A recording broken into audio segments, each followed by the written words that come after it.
রাসূল সাল্লাল্লাহু আলাইহি ওয়াসাল্লাম বলেছেন, 4টি জিনিস আপনার ঘরে থাকলে এখনই সরিয়ে ফেলুন, না হয় আপনার ঘর বরকতশূন্য হয়ে পড়বে। টাকা পয়সা যতই উপার্জন করুন, কিভাবে খরচ হয়ে যাবে আপনি নিজেও বুঝতে পারবেন না।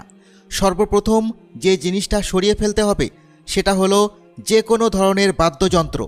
রাসূল সাল্লাল্লাহু আলাইহি ওয়াসাল্লাম বলেছেন, যেই ঘরে বাদ্যযন্ত্র থাকবে সেখানে রহমতের ফেরেশতা আসবে না।